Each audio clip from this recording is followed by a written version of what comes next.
Talk about adding insult to injury. An Oakland business is vandalized and robbed. What does the city do?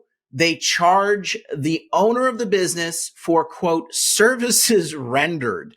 Plus, the liberal media wants to try to gaslight you into thinking that somehow voters want illegal immigrants to get taxpayer-funded health care. All that and more coming up.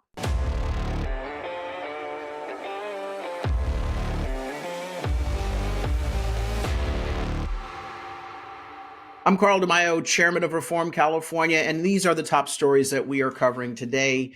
This first one, it epitomizes California's dysfunction, the left-wing politics in our state, on so many levels. We all know that there's a crime wave that is sweeping California, and small business owners are literally getting crushed. We also know that California politicians who are causing the crime wave to happen are adding insult to injury, adding burdens to those small businesses. So they don't go after criminals when they break the law. They coddle criminals. They allow it to happen. But if you're a small business owner and you do anything wrong, oh, they're coming for you. They have the mandates, the regulations, the penalties, the permits, the inspections, the audits, all sorts of regulatory burden to make sure that you don't miss one stinking rule. You see the two planes that these liberal Democrat politicians operate on, that the criminals get to be coddled and everyone else is going to get slammed and punished and scrutinized, and the strict code enforcement shall be the name of the game. All of that is coming into play with a story out of Oakland, no surprise, that just lost its In-N-Out burger, its last In-N-Out burger, when they shut, which we talked about a couple days ago. Here is the story from KRON. Oakland wine bar charged by city after break-in. Here's the story. Owner in Oakland says he is fed up with crime, the latest crime being a burglary over the weekend. KRON 4's Sarah Stinson did speak with the owner, who was discussing just how difficult it is to own a business in the town. She joins us now in studio with his story. Sarah? Yeah, thieves broke down the door of Snail Bar, stealing all their money and causing thousands of dollars of damage. The owner tells me he's feeling hopeless and he really wants more support from the city of Oakland. I've dreamed of this place forever. That dream came true 3 years ago on 51st Street and Shattuck Avenue in Oakland, when Andres Geraldo Flores opened up Snail Bar. I love Oakland and I love being part of this community. But sadly for Geraldo Flores, he's learned owning a business in this community can be dangerous. His own wine bar has already been a target of several break-in attempts and vandalism. And on Saturday, the place got burglarized. So they stole our cash, and then they also broke the back door to our cellar. It cost about $5,000 in damage, which is like the last thing that we needed because everything right. By the way, $5,000 in damage. His insurance is going to skyrocket if he has insurance, but his insurance will skyrocket. He's got to pay at least some sort of copay, deductible. This is a entrepreneur, a small business owner. That $5,000 is probably more than he's going to make this month. And yet he's out because politicians in California refuse to protect us. They refuse to clamp down on the crime wave. They've created the crime wave. So he's got that burden on his shoulders. But wait, there's more. Oh, but there's more. It's like we're an infomercial for pots and pans. Right now, it's really tough. On top of it all, he says he received this notice from the city saying they would bill him for their services after they boarded. It costs about $5,000. And look what the notice says. Notice for services rendered. What services did you render? You certainly didn't provide public safety, you asshats. Look at the notice. Notice for services rendered. They failed in their basic responsibility to provide the most important service, public safety, and they have the audacity to put an outrageous notice on the board to this guy who's now out $5,000 in damages and has repeatedly been having to deal with the crime wave, that somehow they've served him. Absolute bullshit. Damage, which is like the last thing that we needed because everything right now, is really tough. On top of it all, he's Look at that. Notice of services rendered. Notice of services rendered. What they said is, well, we boarded up your door, and so we're going to charge you for our handiwork. Why don't you board up the criminals behind bars and keep them there until they serve their sentence? Why don't you punish criminals? This is so infuriating. It is so wrong. It is so unjust. And yet it continues. And Oakland is sitting there wondering, why is the In-N-Out Burger leaving? Because of crap like this. A corporation understands that they're being treated poorly. This poor guy probably thinks that he has no choice, no option. says he received this notice from the city saying they would bill him for their services after they boarded up the broken door. Like kicking me when I'm down. I'm getting charged for getting robbed. It's the most insane thing I've ever heard. Charged for getting robbed. Yep. Welcome to California. It's the liberal way. I mean, you all have to start explaining this to your friends and family. The stories like this you have to share because it is clearly it's completely nonpartisan. This guy probably is a Democrat voter. He's up in Oakland. They vote mainly Democrat. And so when you look at this, share it with your friends. Share this podcast with your friends and say, isn't this insane? Here's why. These Democrat liberal politicians, they don't care about criminals. They're enabling criminals, but they do care about getting your money. You notice how, money, honey. We boarded up your store after we allowed other people to ransack it. Pay us. What's next? Government's going to take a commission on criminal activity? I don't want to give any of these liberals ideas, so don't spread that.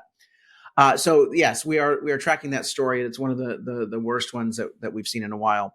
Hear about this part and parcel with the story that we just brought you. California County bills man $23,000 to build house on own property. Supreme Court will now take this up.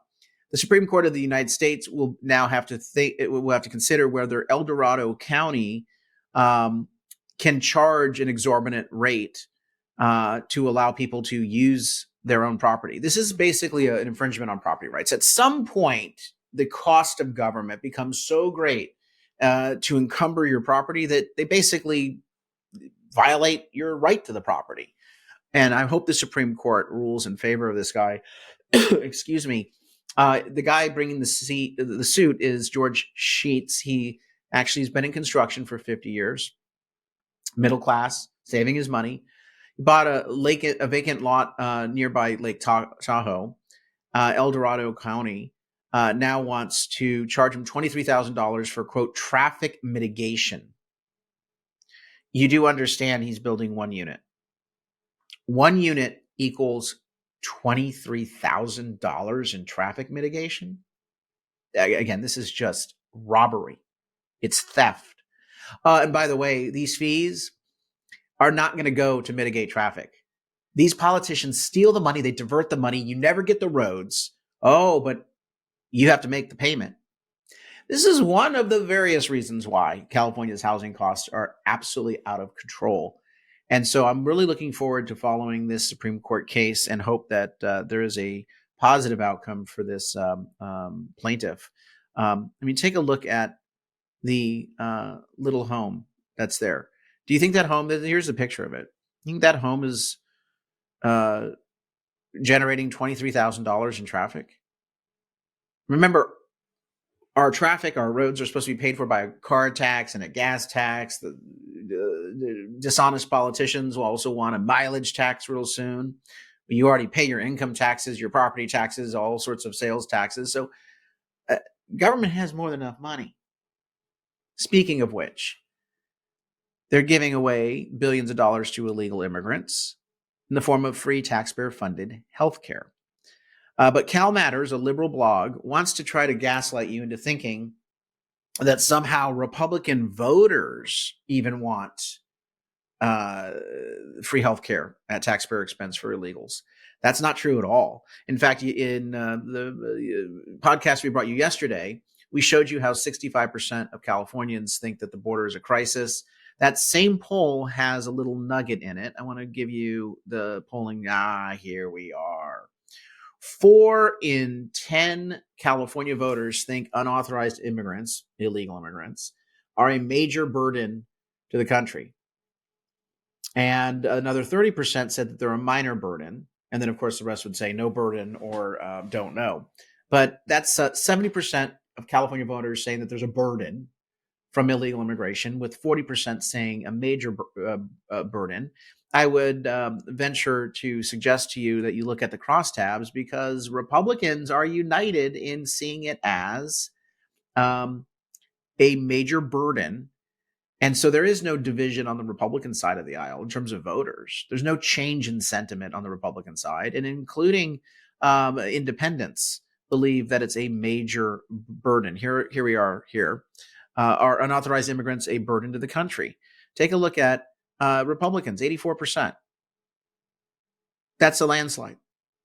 Independents, 42% say it's a major burden, 30% say a minor burden. That's a 72%. By the way, for Republicans, major and minor is 96%. Even Democrats are at 62% major minor burden, with 21%, 1 out of 5 Democrats. 1 out of 5 Democrats in California think it's a major burden. And now we're going to be giving illegal immigrants free healthcare at taxpayer expense. Billions of dollars in the middle of a budget crisis in the state, as politicians on the Democrat side want to raise our taxes. Republican elected officials and candidates, pay attention. Don't be silent on border security. Now is your time to lift your voice. It will unite Republicans. It will attract independents and even peel off 1 out of 5 Democrats, if not more. But the media doesn't want you to think that. The media wants everyone to think that, oh, it's so widely accepted. Because look at this. Headline, what a GOP fight over undocumented healthcare says about California's changing politics. The theory that they're trying to advance is that after 30 years since Prop 187 took effect, trying to outlaw welfare going to illegal immigrants, which eventually, even though the voters supported it, it was thrown out by the liberal judges, that somehow it's widely accepted that we should be bearing the burden. And yet buried in their own article is the actual data from the poll recently conducted by the Institute for Government Studies. This Cal Matters article makes a big to-do, big hay, out of an internal squabble between Assemblymember Bill Asaley, Republican from Riverside, and Central Valley's Assemblymember Devin Mathis. Mathis did an op-ed saying that he liked taxpayer-funded healthcare for illegal immigrants. Bill Asaley introduced a law saying that we should ban it. I'm on Bill Asaley's side on this one. So they're trying to suggest that because we have one rhino, one weak-kneed sellout, that somehow it reflects a change in, California politics and, the view of voters. That's the inference, but it's absolutely the opposite. There's actually a solidification of public support in favor of the Republican position on the border. But you can't tell that from all this liberal gaslighting media. The narrative driving in the media, and by the way, no one who's real, no real voter reads Cal Matters. It's an insider blog, okay? So it's very influential amongst the lobbyists, the third house, the politicians, the interest groups, and other media outlets. They're trying to narrative drive, and they're trying to gaslight and make it as though if you're against illegal immigrants getting free taxpayer-funded healthcare, or if you're for border security, that somehow you're from the 1990s, not from the future, the changing political dynamics in California. Don't believe the gaslighting. Don't drink the Kool-Aid. My comment about Devin Mathis is clearly this guy has a job lobbying lined up, probably in the healthcare field, or as just any sort of horror lobbyist for any sort of cause that will pay his bills. Because he's announced that he's stepping down, and then he wants to become a consultant. Code for, I want to sell access to government. I want to give you an analogy here. There, from time to time, are bad Republicans that vote for tax increases. It's probably because they were corrupted or insane. What's the guy from Riverside? Chad Mays voted for the gas tax and then the cap and trade tax scheme and a whole bunch of other bad stuff. And then he left the Republican Party. And now he's a lobbyist. See the pattern? See how the Sacramento swamp works or doesn't? But to suggest that because he sold out his principles and betrayed his constituents, that somehow the voters have changed their views? No way. The reality is the voters have not changed their views. They're against these giveaways to illegal immigrants, and they're against tax hikes.